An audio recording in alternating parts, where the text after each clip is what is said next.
आइए,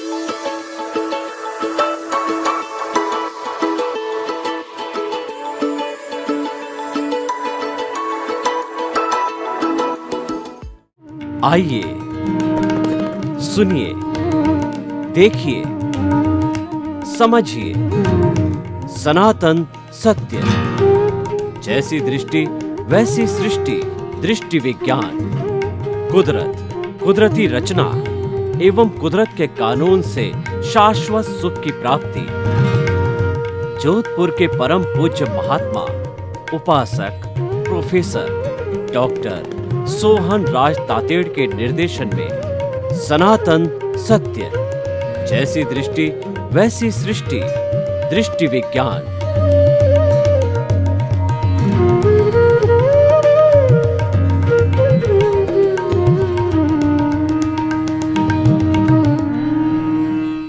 भाइयों और बहनों, मातृशक्ति को नमन।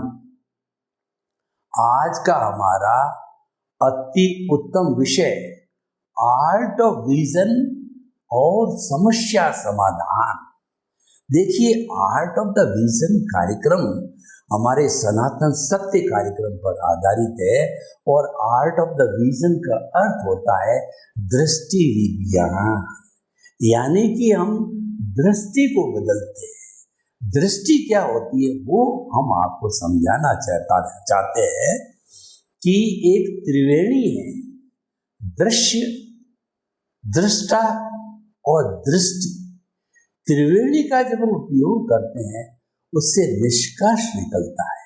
हमारी सरकारें हैं या हम स्वयं हैं, कोई भी प्रोजेक्ट को करना चाहते हैं और कॉन्ट्रैक्ट देना चाहते हैं तो कम से कम 3 कोटेशन लेते हैं। 3 कोटेशन का अर्थ क्या है? कंपैरेटिव स्टडी अच्छी हो जाती है।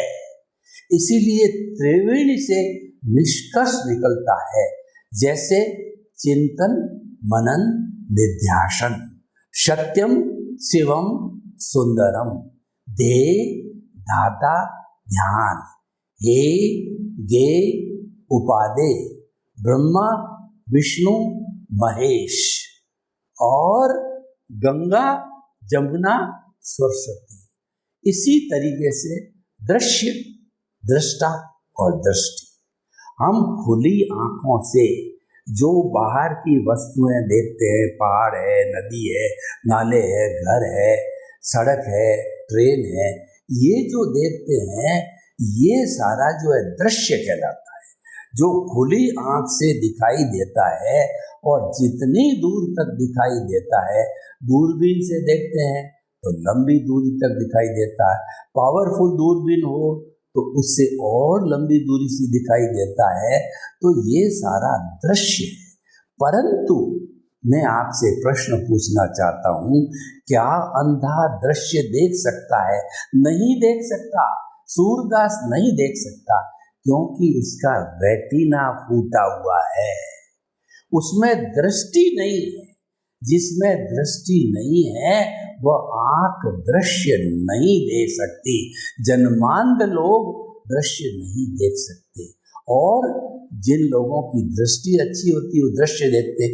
ये दृष्टि कौन देता है? ये दृष्टि देने वाला दृष्टा है।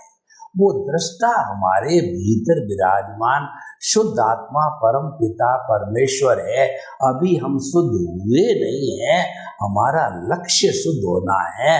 अभी हम जो है बहिरात्मा से अंतरात्मा बने हैं और हमारा लक्ष्य ऊर्ध्वगामी हो गया है, यानी हमको परमात्मा बनना है, शाश्वत सुख को प्राप्त करना है। ये हमारा लक्ष्य है। यही आर्ट ऑफ द विजन का लक्ष्य है। सनातन सत्य या जो है आपको शाश्वत सुख हम दे नहीं सकते अभी, लेकिन उसकी नींव अवश्य लगा सकते हैं। और जिसको एक बार सही दृष्टि मिल जाती है उसके सनातन सत्य की कहिए, शाश्वत सुख की कहिए, उसके नींव लग जाती है। उसकी रॉन्ग बिलीफ समाप्त होकर के इसको राइट बिलीफ मिलती। दार्शनिक भाषा में उसको जो है सम्यक दर्शन कहते हैं। लेकिन ये दृष्टि उसी को मिलती है जो कि पिछले जन्म से पुण्य अर्जन करके आया है, भाग्य लेकर के आया है, तब उसको सद्गुरु मिलता है या ज्ञानी पुरुष मिलता है और वो आर्ट ऑफ द विजन देता है, एनलाइटनमेंट देता है, सनातन सत्य की दृष्टि देता है। तो भाइयों और बहनों, ये जो दृश्य जो दृष्टा है वो पावर हाउस है, वो हमारा बिजली घर है। पूरे गांव में शहर के अंदर बिजली पहुंचाता, बिजली घर बंद हो जावे तो सब जगह बिजली तार होते हुए, बल्ब होते हुए, ट्यूबलाइट होते हुए भी प्रकाश नहीं होता है, क्योंकि पावर हाउस दृष्टा बंद है। तो मुख्य दृष्टा हो गया। ये दृष्टा का काम है कि दृष्टि देना। आपका रेटिना तो सही है, पर उसमें प्रकाश देने वाला, दृष्टि देने वाला दृष्टा यानी आत्मा शरीर में है, तो आपकी आंख काम करेगी। लेकिन मुर्दे हो, वरना आप मुर्दे हो तो मुर्दा क्या देखेगा? कुछ नहीं देख सकता, वो तो शव है, मिट्टी है, उसको तो जला दिया जाता। तो भाइयों और बहनों, ये दृष्टि है। दृष्टि बहुत बड़ी बात होती है। हमारा आर्ट ऑफ द विजन कहता है कि जैसी दृष्टि वैसी सृष्टि। हम सृष्टि को टच नहीं करते। यानी आप कौन हो, व्यापारी हो या शिक्षक हो या गृहिणी हो, स्त्री हो, पुरुष हो, पढ़े लिखे हो, अनपढ़ हो, व्यापारी हो, और कुछ भी करते हो, कोई भी भाषा हो, कोई भी जेंडर हो, कहीं के रहने वाले हो, विश्व के किसी कोने मानव होना चाहिए। और सूझबूझ वो जो है, चाहे वो आदिवासी जो है, रूट कॉज का व्यक्ति क्यों नहीं हो, पर उसको समझ होनी चाहिए कि हमारी बात को समझ सके, क्योंकि मस्तिष्क में फिट करना होता है। हमको कोई भी संन्यास लेने की आवश्यकता नहीं है, कोई भी त्याग पचकान करने की आवश्यकता नहीं है कि मन को शुद्ध करो, वचन को शुद्ध करो, काया को शुद्ध करो और ऐसे करो, वैसे करो, इतने बजे उठो, ये करो, वो करो। कुछ नहीं, आप तो दृष्टि को ठीक कर दीजिए, दृष्टि को शुद्ध कर दीजिए। वो शुद्ध दृष्टि क्या है कि आपको कुदरत के कानून का पालन करना है। कुदरत के कानून का पालन करने का अर्थ ये है कि आप जन्म से मृत्यु के बीच के अंदर जो कॉजल बॉडी लेकर के आए हो, जो आपका उदय प्रारब्ध है, जो हर क्षण ऑटो मोड से चल रहा है, वह ये कुदरत के 6 तत्व जब तत्व रूप से स्थायी है, लेकिन अवस्था रूप से बदलते हैं, तो उसको कुदरती रचना कहते हैं। तो ये कुदरती रचना बदलती रहती है, और इस बदलाव को कुदरती रचना जो है, मानते मानते जो है, आप जो है अपने इस दृष्टि को अच्छा कर सकते हो, दृष्टि को बदल सकते हो, दृष्टि को सम्यक कर सकते हो, सम्यक ज्ञान दर्शन की एप्लीकेशन कर लेते हो। क्यों होती है? क्योंकि सम्यक ज्ञान सम्यक दर्शन देने वाला दृष्टा, जैसा मैंने आपको अभी बताया कि दृष्टि देने वाला पावर हाउस है, तो वही दृष्टा शुद्ध भावों के साथ में केंद्र के अंदर विराजमान हो जाता है, भव भवांतर के लिए, जब तक कि मुक्ति नहीं मिलती है कि मन वचन काय से मुक्त, ऐसा मैं शुद्ध आता हूँ, ऐसा केंद्र के अंदर बैठ जाता है। तो सम्यक ज्ञान सम्यक दर्शन की एप्लीकेशन जब होती है, सेंटर के अंदर हमारी चेतना है, तो फिर हमारा संवर पूर्वक बेजरा होती है, यानी कि कर्म जड़ से समाप्त होते हैं। जैसा कि आयुर्वेद में होता है, तो वो बीमारी जड़ से समाप्त होती है। एलोपैथी के अंदर बढ़ जाती है, एलोपैथी है वो बंद पूर्वक निर्जरा है, और हमारी आयुर्वेद है, होम्योपैथी है, सिद्धा है, प्राकृतिक चिकित्सा है, ये जो है संवर पूर्वक निर्जरा है, ये जड़ से समाप्त करती है। ये बेसिक डिफरेंस है हमारे आध्यात्मिक जीवन में और धार्मिक जीवन में। धार्मिक जीवन बंद पूर्वक निर्जरा है, क्योंकि वहाँ मन वचन काया तथा उससे जुड़ी हुई हर अवस्था मात्र कुदरती रचना है, और वो व्यवस्थित है। मन वचन काया रूपी सृष्टि को बदलने की शुद्ध करने की, कंट्रोल करने की बात आती है, सृष्टि बदलने की बात आती है, जहाँ सृष्टि बदलने की बात आती है वहाँ बंध पूर्वक निद्रा होती है, और दृष्टि बदलने की बात आती है वहाँ सेंटर में परमात्मा आ जाता है। और जहाँ पर जो है सृष्टि बदलने की बात होती है वहाँ पर केंद्र में मन वचन काया रूपी देहाध्यास आ जाता है। ये डिफरेंस होने से जो है हमारा जो है समस्याएं खड़ी हो जाती है। तो भाइयों बहनों कि आर्ट ऑफ द विजन को हमने समझा, तो आर्ट ऑफ द विजन समस्या समाधक कैसे है, समस्या मूलक नहीं है। देखिए हमारे यहाँ द्वैत और अद्वैत होता है। द्वैत का मतलब दो या दो से अधिक असंख्य तक हो सकते हैं, ये द्वैत का संसार है। और अद्वैत का शंकर हमारा मात्र परमात्मा है। तो वहां पर हम झगड़ा किससे करेंगे? लड़ाई झगड़ा फिसार टकराव बाहर का जगत द्वैत का जगत है। द्वैत के जगत में प्रतिक्रिया है, द्वैत के जगत में टकराव है, उस टकराव से समस्या पैदा होती है। तो आर्ट ऑफ द विजन कैसे समस्या मूलक है, वो हमारा देहाध्यास केंद्र में है। तो मिथ्या ज्ञान है, मिथ्या दर्शन है, तो और वह अज्ञान है, वह समस्या पैदा करता है। अज्ञान समस्या है, विज्ञान है समस्या समाधान है। बीच के अंदर एक ज्ञान होता है जो जनरल टर्म होती है।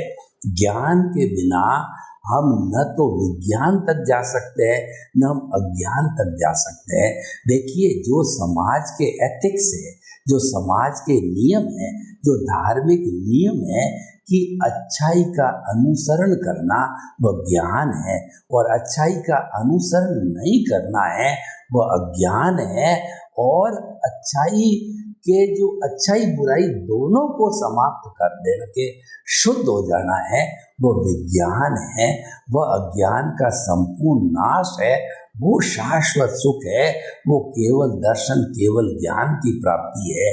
तो भाइयों और बहनों हम जो है हमारे केंद्र के अंदर देहाध्यास है तो हमारी रॉन्ग बिलीफ है, और केंद्र के अंदर अगर हमारा दृष्टा है शुद्ध आत्मा भगवान है तो हमारी जो है राइट बिलीफ हो जाती।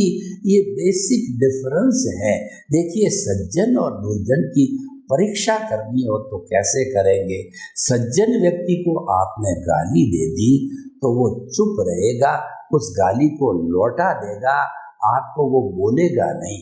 और दुर्जन व्यक्ति की पहचान करनी हो तो आप एक गाली दीजिए, वो आपको 4 गाली देगा और आपको टिट फॉर टैट करेगा, नेले पे डेला मारेगा और वो आपको विचलित करता रहेगा। तो ये बेसिक डिफरेंस है। तो समस्या है वो टकराव से पैदा होती है, समस्या प्रतिक्रिया से पैदा होती है। और हमारे केंद्र के अंदर प्रभु है, आर्ट ऑफ द विजन पालन करते हैं। सम्यक ज्ञान सम्यक दर्शन की एप्लीकेशन करने से शुद्ध भाव आते हैं, टकराव होने की स्थिति नहीं होती है। मिथ्या ज्ञान मिथ्या दर्शन मौन या रूपी अज्ञान की एप्लीकेशन करते हैं तो वो तो राग द्वेष है, वो तो टकराव ही है, तो टकराव की स्थिति अवश्य ही होती है। तो भाइयों और बहनों देखिए समस्या जो है मूलक और समस्या समाधक दोनों को हम समझते हैं अच्छी तरह से। देखिए कि सास और बहू है, तो सास ने बहू को कहा कि तू जो है वो खाना अच्छा नहीं बनाती है और तेरे को माता पिता ने खाना जो है बनाना नहीं सिखाया क्या, तू नमक ज़्यादा डालती है, मिर्ची ज़्यादा डालती है, तेरे खाने में टेस्ट नहीं है। तो बहू ये कहती है कि सासू जी मैं आगे से ध्यान रखूंगी, मुझे आप समझाइए कि मेरे क्या क्या कमी है तो मैं इसको ठीक करती हूँ। और वो समझ करके ठीक कर लेती है तो टकराव नहीं होता है। लेकिन अगर बहू जो है अपनी सास की बात को काटे कि मैं तो अच्छा बनाती हूँ और आप जो है उसकी निंदा करते हो। आप कैसा भोजन बनाते हो, आप भी तो वैसा ही बनाते हो और आपको ही खराब लगता है, बाकी घर में किसी सदस्य को मेरा खाना खराब नहीं लगता, क्योंकि आपका नजरिया मेरे प्रति द्वेष का है। तो उसके अंदर वाद विवाद, प्रतिक्रिया, टकराव पैदा हो गया और समस्या खड़ी हो गई। तो पहली स्थिति के अंदर उस बहू ने सहन कर लिया तो समस्या मूलक हो गया, और प्रतिवाद कर दिया तो समस्या समाधक हो गया पहले वाला, और ये समस्या मूलक हो गया। अब जीवन के किसी भी क्षेत्र को उठा करके देख लीजिए कि मानिए कि आप व्यापारी हैं और कपड़े के व्यापारी है, और आपके पास ग्राहक आया और ग्राहक ने कहा कि बाबूजी ये दिखाइए, वो दिखा दिए, 4-5 चीजें जो है उसने देखी। तो एक ग्राहक तो ऐसा देख के वापस चला गया और आपने उसको प्रतिक्रिया करी, पूरी दुकान खाली करा दी और तुमने कुछ भी नहीं खरीदा, और तुम जो कैसे ग्राहक हो, ऐसे ग्राहकों की मुझे आवश्यकता नहीं, कुल जुलूल बोलने लगा।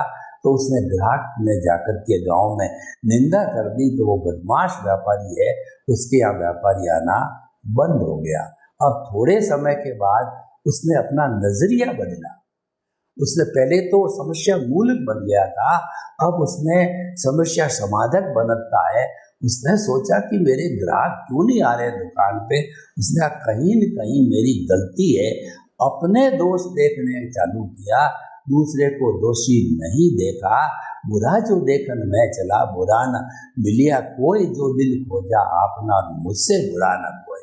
उसने कहा मैं दुनिया के दोष देखता हूँ, मैं तो दोषों से भरा पड़ा हूँ, दूसरे के दोष देखूंगा तो मेरे दोष बढ़ते जाएंगे, मैं तो मेरे दोष देखूँ ना उसकी सफाई हो जावे। तो जब उसके बाद के अंदर जो है ग्राहक आने चालू हुए तो उसने नम्रता चालू की। कोई भी जितना कहे वो चुपचाप रहता है, कपड़े दिखाता है, और कोई भी मांगता है 2 रुपया कम देना चाहता है तो भी वो एग्री करता। तो ग्राहकों की भीड़ लगने लग गई। वही व्यक्ति, वही धंधा, वही गांव, वही स्थान, लेकिन उसने अपना एटीट्यूड चेंज किया। वह समस्या मूलक से समस्या समाधक बना। आप जीवन में समस्या मूलक मत बनो, अपने स्वयं के लिए समस्या समाधक बनो, और जो है दूसरों के लिए भी समस्या समाधक बनो। तो हमारा आर्ट ऑफ द विजन है, ये हर समस्या का समाधान देता है, क्योंकि हम प्रतिक्रिया विरति करते हैं, हम टकराव टालते हैं, क्योंकि हम दूसरे के दोष नहीं देखते। हमारा आर्ट ऑफ द विजन 5 सूत्रों पर काम करता है व्यवहार के जगत पे। पहला सूत्र है कि जगत निर्दोष। आप ये मानो कि सारी दुनिया जो है वो वीतराग है, किसी का दोष है ही नहीं, किसी का दोष होता ही नहीं है। दोष तो मेरे कर्मों का है, उदय प्रारब्ध के कारण मैं किसी को दोषी समझता हूँ। तो उससे क्या होगा कि सारा दुनिया आपको निर्दोष दिखाई देने लगेगी, दोष आपके भीतर दिखाई देने लगेगा। तो आप जगत निर्दोष, सब मेरा दोष के सिद्धांत पर स्थिर हो जाते हो। दूसरा, टकराव टालिए। देखिए, किसी व्यक्ति ने आपके साथ तू मैमी कर दी, और तो आपने उसके तू मैमे को, उसकी गाली को, उसके अपशब्दों को आपने जो है एक्सेप्ट नहीं किया, वापस लौटा दिया, यानी आप मौन रहे, आपने कोई प्रतिक्रिया नहीं की, कोई टकराव नहीं किया। तो सामने वाला भी द्रवित हो जाएगा कि मैंने इसको इतना ऊंचा नीचा लिया, इतना बोला और ये कुछ भी नहीं बोला, टॉलरेट किया, तो आपके पैरों पर पड़ जाएगा। वो आपसे क्षमा मांगेगा कि मेरे से गलती हो गई प्रभु, मुझे माफ़ करो, माफ़ करो। यानी कि ये समस्या का समाधान निकल गया, और हम टकराव करते रहते तो समस्या मूलक हो जाते। अब तीसरी बात है कि एडजस्ट एवरीवेयर। देखिए कि द्रव्य क्षेत्र काल भाव के अनुसार परिस्थितियाँ बदलती रहती है, हमारे उदय प्रारब्ध के अनुसार हर क्षण हर वस्तु बदलती है। संसार में कोई चीज स्थिर नहीं है। जो संचरण करती है वो संसार कहलाता है।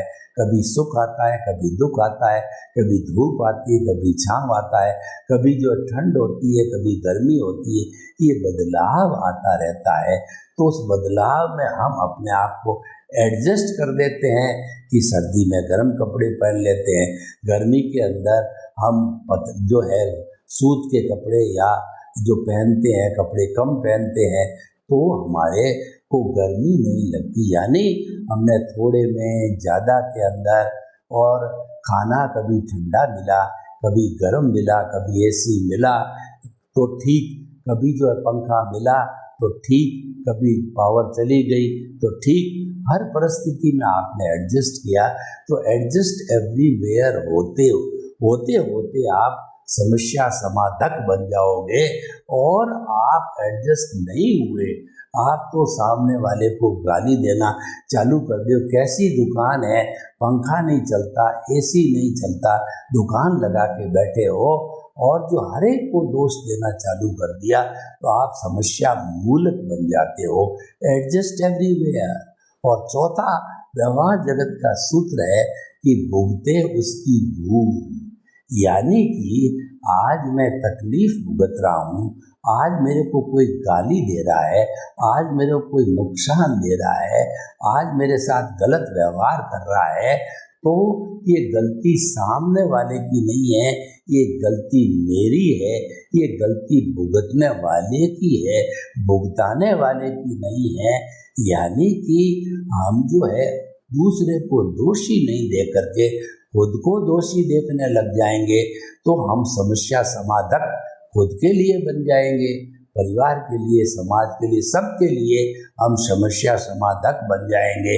और हम किसी दूसरे के दोष देख करके उस बात के लिए उसको चैलेंज करते रहेंगे, प्रतिक्रिया टकराव करते रहेंगे, तो जो है समस्या मूलक बन जाएंगे।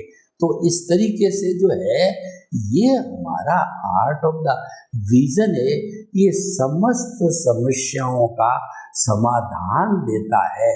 जीवन की कोई ऐसी समस्या नहीं है जिसका समाधान इसके अंदर होता है। एक 5वां सूत्र मैं भूल गया था कि हुआ सो न्याय। यानी कि मेरा भाई है, वो तो लखपति करोड़पति बन रहा है और मेरे इतनी इनकम नहीं है, और वह तो जो है सफल होता जा रहा है, सफल होता जा रहा है, मेरे को सफलता नहीं मिल रही है।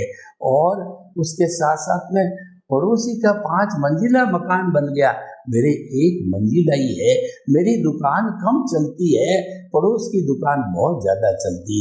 मैंने संतोष कर लिया कि भाई अपने अपने कर्मों का फल है, मैं ऐसे ही कर्म लेकर के आया हूँ, तो मेरे यही होना है, ये तो उदय और प्रारब्ध के अधीन है। जब ये मान लेता है, यानी जो कुछ होता है कुदरत जो करती है वो न्याय करती है, तो ऐसी स्थिति के अंदर हुआ सो न्याय मानता है, तो वो समस्या समाधक हो जाता है और वो उसको चैलेंज करता है कि ये गलत हो रहा है, ये उसने किया, ये इसने किया, ये ऐसे हो गया, ये वैसे हो गया। फॉल्ट फाइंडिंग होता है, वह चैलेंज करने वाला व्यक्ति समस्या मूलक हो जाता है। यानी कि हमारा दृष्टि विज्ञान कहता है कि कुदरती कानून और कुदरत की रचना से शाश्वत सुख की प्राप्ति। यानी कि कुदरत के नियम का आप पालन करते रहोगे, उल्लंघन नहीं करोगे, तो आप निश्चित मान के चलिए कि आपके जीवन में कोई समस्या नहीं आती है। और अगर ये नियम परिवार अपने पे लागू करता है, समाज अपने पे लागू करता है, देश अपने पे लागू करता है, विश्व अपने पे लागू करता है, तो पूरे दुनिया के अंदर कोई भी टकराव आपाधापी नहीं हो सकती। विश्व के समस्त 7.8 की जनसंख्या, अरब की जनसंख्या के लोग समाधि पूर्वक अपना जीवन का निर्वाह कर सकते हैं और वो आदि व्याधि उपाधि से मुक्त होकर समाधि को प्राप्त हो सकते हैं। तो ये जो सारा समस्या का होना, ये जो है हमारे केंद्र में देहाध्यास्य होता है, और समस्या का समाधान होना हमारे केंद्र में प्रभु विराजने से होता है, चेतना विराजने से होता है। ये डिफरेंस है। सर्वे भवन्तु सुखिनः, सर्वे सन्तु निरामया। लोग के जीवन को सुख मिले, शांति मिले, आनंद मिले, प्रेम मिले, सौहार्द मिले, और सभी हम जीवन में समस्या समाधक बने, समस्या मूलक नहीं बने। आपके प्रति मंगल।